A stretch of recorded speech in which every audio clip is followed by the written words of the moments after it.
Olá, pessoal. Mais uma roda de conversa, nossa terceira, super empolgado com as anteriores. E não poderia ser diferente. Eu acho que hoje nós temos aqui um tema para ser trazido e discutido que tem muito a ver com o contexto. Nós vamos ter uma roda de conversa somente sobre a NR1, riscos psicossociais. Mas, Júlio, ativadores de comportamento, né? Uma história que começa no comportamento em torno aí de 2012. Antes disso, nós já lidávamos com esse tema. E a gente vê uma importância numa fala nossa entender a parte não observável do comportamento, que o comportamento não é tudo aquilo, somente aquilo que você vê, mas também os pensamentos, os sentimentos, as emoções, o que está por trás disso. E de repente vem uma solução tecnológica aí, o meu CPTO, que além de observar, né, além de tratar aquilo que se observa, também vai para esse caminho um pouco mais difícil, que é o não observável. Então, primeiro, Júlio, o que são os ativadores dos comportamentos? Baita ponto, Odilon. Quando a gente olha o comportamento, a gente tem uma tendência a seguir um pouco da linha do que você estava falando, né? A gente olhar aquilo que está visível, né? Eu vejo uma pessoa atravessando a rua fora da faixa, por exemplo, e penso, poxa, o comportamento de risco atravessar fora da faixa. O que será que levou aquela pessoa a atravessar fora da faixa? E essa é a grande discussão dos ativadores. Basicamente, quando eu olho o comportamento, eu tenho que entender que existem 4 grandes elementos que vão ser influenciadores aqui, né? Um elemento é o que ativa o meu comportamento, porque parte-se do pressuposto que o comportamento ele não é natural. O comportamento ele nasce de um contexto. Tá? Certamente você se comporta de uma forma quando está lá no jogo de futebol, no estádio, e por ativadores que estão ali naquele ambiente, e tem um comportamento diferente quando está na sua família, numa igreja, no seu templo, enfim. O que ativa o teu comportamento? Quais são os outros 3 elementos, só por curiosidade, antes de me aprofundar um pouquinho nos ativadores? O ativador, ele chega numa pessoa. Então, às vezes um ativador que para mim me leva a ter um comportamento, para o Vitor vai levar a um comportamento diferente. Porque a gente tem informações, pensamentos, jeitos diferentes de pensar, interpretamos as informações de formas diferentes. Então, as pessoas, elas são um fator importante para determinar como a gente vai se comportar. O terceiro elemento é a resposta ou o comportamento em si. Como eu brinquei, é o cara atravessando a rua fora da faixa. E eu tenho que entender o C, ou a parte final desse processo, que é a consequência. De repente ele atravessou fora da faixa porque ele se sentiu ameaçado por 2 pessoas que estavam ali que poderiam ter assaltado ele. E ele atravessou fora da faixa. Tenho que analisar que consequência aquela pessoa esperava. O ativador, ele está hoje dentro de 5 grandes elementos. Eu vou ser mais resumido, não vou entrar muito a fundo aqui, mas a gente tem no canal do YouTube, da Comportamento, por exemplo, vídeos muito legais. A gente tem uma série lá chamada Por que as pessoas fazem o que fazem, que vai mais a fundo nisso. Mas o primeiro ativador importante é tudo que tem a ver com aspectos cognitivos, conhecimento, informação. O quanto a informação influencia teu comportamento, né? Se você vê uma flecha apontando saída de emergência para lá e você está numa emergência, você vai ser influenciado por aquela informação. Se você vai colocar uma tomada se você vai colocar o plug na tomada ali, está escrito 220 volts, você tem uma informação que fala assim, opa, aqui eu não posso usar, né? Ou posso, porque meu equipamento permite isso. Informação influencia comportamento. A informação que está presente no contexto é a informação que eu tenho para mim, né? Aquelas informações que eu tenho, a forma como eu fui treinado, como eu fui formado no dia a dia. Segundo aspecto é o social. O ambiente social influencia, a forma como as pessoas lidam com você, o clima dentro de um ambiente impactam de maneira importante na forma como você se comporta no dia a dia. É aquilo que está externo, né? Quando você chega num ambiente, até curioso isso, né? Quem chega primeiro, quem está começando uma nova posição numa empresa, por exemplo, ele vai mapear os comportamentos das pessoas primeiro, né? Pô, será que o pessoal aqui chega na hora para uma reunião, né? Normalmente quando você chega numa reunião tem um cara lá, provavelmente o que ele está começando, ele está mapeando ainda, né? Entendendo como é que o grupo se comporta. Ou seja, o comportamento do grupo é um forte influenciador, que é o que a gente chama de social. Existem questões fisiológicas. Nós estamos fazendo esse bate-papo aqui em Curitiba. Lá fora agora está 5 graus, né? O aspecto fisiológico, o clima, influencia, né? Você quer se encasacar, você quer... O mesmo que acontece com um colega nosso que talvez esteja lá agora no interior do Pará, a 40 graus, né? E às vezes ele pode ter comportamentos, tomar atitudes muito influenciadas pela temperatura. não só o externo, mas também condição interna do ponto de vista fisiológico. Isso é legal. Certamente aqui, não sei se vocês já viveram isso em algum momento, dirigir, por exemplo, com sono, influencia teu comportamento? Dirigir com dor de cabeça, fazer uma tarefa com dor de cabeça, influencia teu comportamento. Então, aspectos fisiológicos influenciam. Também os aspectos psicológicos, não só os fisiológicos, mas os psicológicos vão mexer com você. O teu estado emocional, isso é muito importante a gente levar em conta. Realizar uma tarefa levando em consideração que você está numa condição onde seu filho, por exemplo, não está bem, está num hospital. Né? Você pode estar emocionalmente abalado ou numa condição de estresse onde alguém chega para você e fala: Vitor, se não cumprir a meta até amanhã, está sem remuneração variável. Né? Então, poxa, você tem um elemento de estresse que está influenciando o teu comportamento.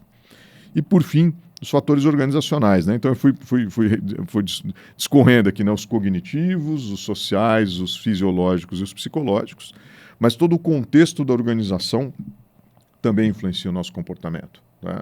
Políticas de remuneração, a forma como nós somos cobrados nas metas, no dia a dia, contexto organizacional de ferramentas. Às vezes as pessoas falam assim: essa permissão de trabalho aqui é burocrática, então eu não vou seguir essa permissão de burocrática aqui, eu vou fazer de qualquer jeito esse negócio.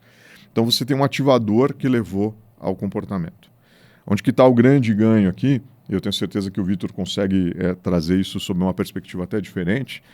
É que são tantas informações e tantas possibilidades, porque você não tem uma linha de raciocínio única, né? Linear. Eu fui influenciado somente pelo cognitivo ou somente pelo social. Os ativadores, eles estão 5 ativadores funcionando ao mesmo tempo dentro do contexto na nossa vida. Então você não tem como separar isso.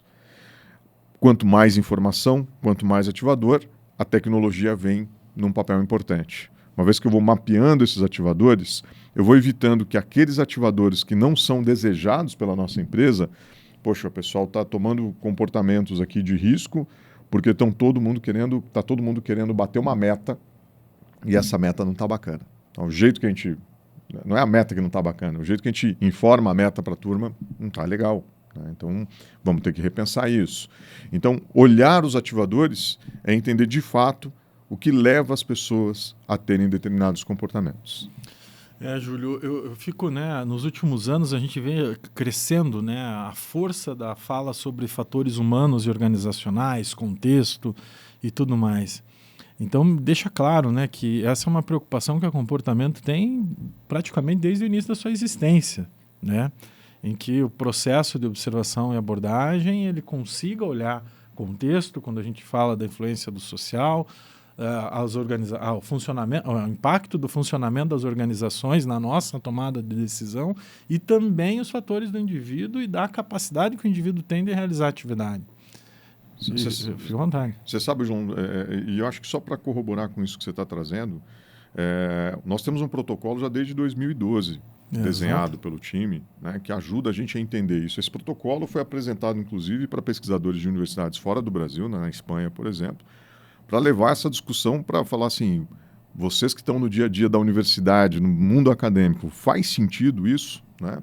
E é claro que não saiu da nossa cabeça. Né? Você tem todo, por trás, tem todo um arcabouço conceitual muito importante. Né? Você tem o Simon Dolan, da Universidade de Barcelona, né? Já dentro desses modelos de ativadores comportamentais, que foram um grande influenciador para a gente, mas é uma estrutura onde a gente pensa, até do ponto de vista técnico, acadêmico, muito bem embasado.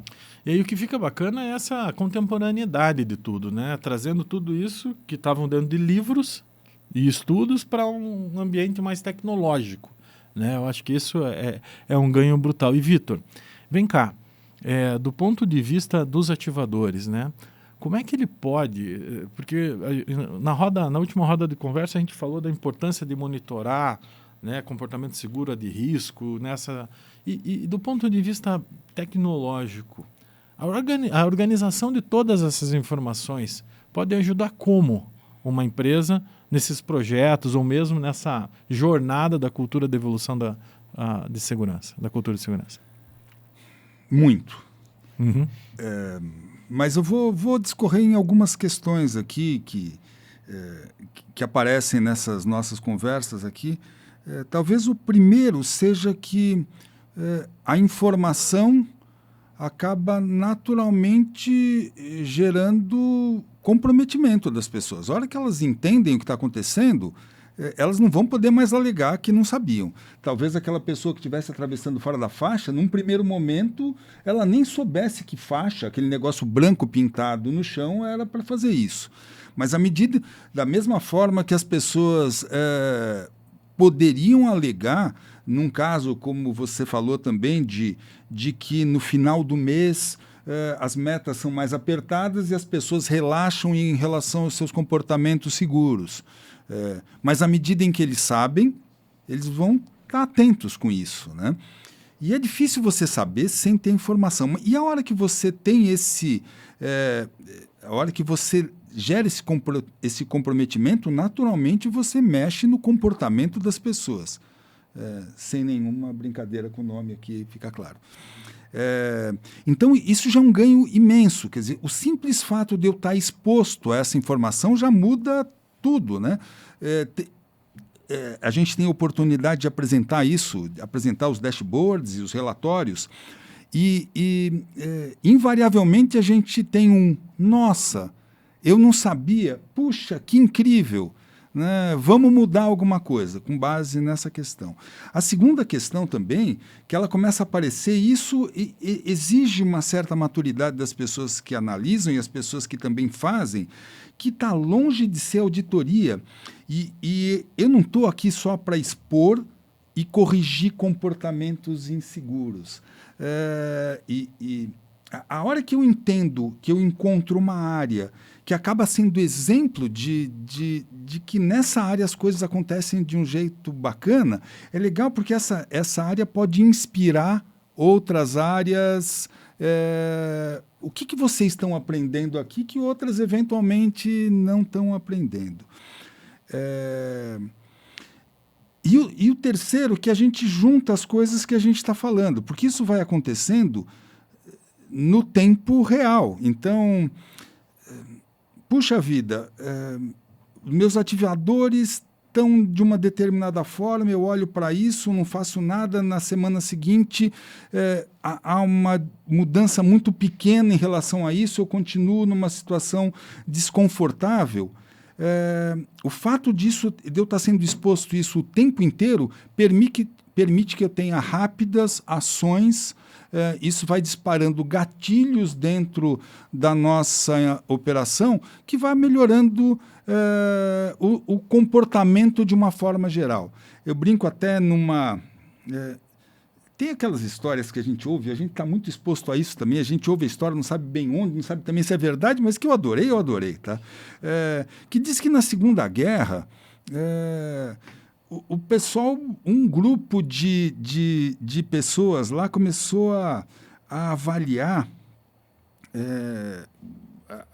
o lado da Grã-Bretanha, estava bastante fragilizado antes dos Estados Unidos entrarem na guerra, e voltava muito avião avariado nos combates com a Alemanha. E começaram a avaliar, e aí um grupo de cientistas lá falou: eu quero que vocês mapeiem onde volta o avião com tiro. Onde volta com tiro? Volta com tiro aqui, volta com tiro aqui, volta com tiro aqui. Nunca volta com tiro aqui. Né? Então é o seguinte, é esse lugar aqui que volta com tiro que a gente precisa reforçar. Porque aqueles que o avião volta é onde a gente sabe que precisa, o outro vai cair de todo jeito. Olha que coisa engraçada, é totalmente contra aquilo que a gente imagina. Aquelas operações que estão caminhando de uma forma boa, a informação ajuda a gente a levar exatamente para ser um exemplo para toda empresa, para toda a cultura da empresa. É muito legal, né, Vitor? Porque às vezes a gente vê nesse mundo nosso um investimento altíssimo no desenho de programas de reconhecimento, né?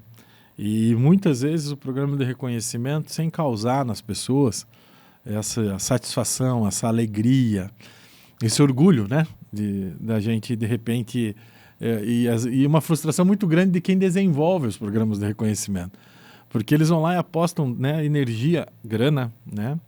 E de repente quando vê o resultado não era aquilo que eles esperavam. E uma solução que o próprio e processo... até uma coisa ao contrário, né? Pô, o pessoal Tem. fala, olha o que o pessoal está fazendo, eles acham que isso aí é legal. Ao contrário, e nós falamos muito disso, né? Que às vezes a robustez, não é bem robustez, a complexidade do programa de reconhecimento exige contratação de pessoas para tratarem dados para saber quem vai ser reconhecido. Exato. Né? E o que é isso, né? O que você está trazendo para a gente aqui? Está trazendo que há uma possibilidade do meu CPTO ser o programa de reconhecimento. Né? Através dele, você gerar os reconhecimentos e mostrar aquelas áreas que estão sendo modelos.